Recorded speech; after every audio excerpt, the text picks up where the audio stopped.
Buonasera.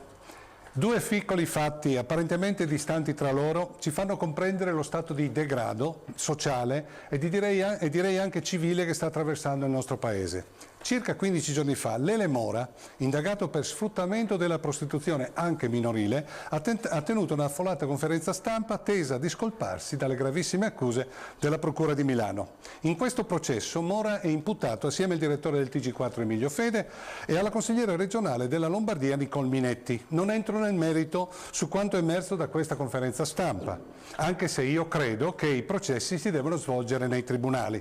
Ma in particolare mi ha fatto sorridere amaro la presenza a fianco di Mora di quel personaggio televisivo che è presente come il prezzemolo in molte televisioni televisive trash e che di nome fa Platinet. Questo Platinet si era presentato truccato pesantemente con la solita vistosa parrucca bionda. Ebbene, questo personaggio è stato portato da Mora come supporto alle sue dichiarazioni di innocenza dall'accusa di sfruttamento della prostituzione. Certo, farsi sponsorizzare da uno come Platinet per gridare la propria innocenza è indicativo dello stato di impazzimento della nostra società. Provate a immaginare in quale paese del mondo civilizzato qualcuno penserebbe di invitare in una conferenza stampa un personaggio come Platinet per difendersi dall'accusa di sfruttamento della prostituzione. E ora vengo al secondo fatto.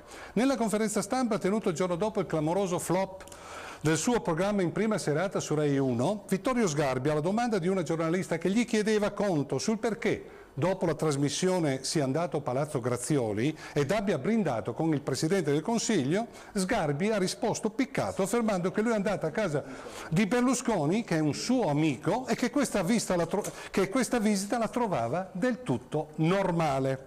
A me pare di vivere davvero in un mondo sottosopra. Per Sgarbi è normale brindare a casa del maggior concorrente, del competitor della TV pubblica. Sarebbe come se il presidente della BMW, dopo la presentazione di un nuovo modello, andasse a casa del proprietario, del capo, insomma del presidente dell'Audi o della Mercedes e assieme brindassero il successo di questa nuova vettura. I tedeschi penserebbero ad una barzelletta, oppure che il capo della BMW è di colpo impazzito. Purtroppo nel nostro sfortunato paese ormai non ci si scandalizza più di nulla. Anche i fatti più ridicoli ed imbarazzanti per qualsiasi paese civile ci vengono spacciati e venduti come normali e noi come boccaloni li mangiamo, li digeriamo senza batter ciglio come fossero dinamiche normali di una normale società civile. Ma non lo sono. Dobbiamo rendercene conto, dobbiamo uscire da questa ipnosi. Tutto questo non è normale. Arrivederci a mercoledì prossimo.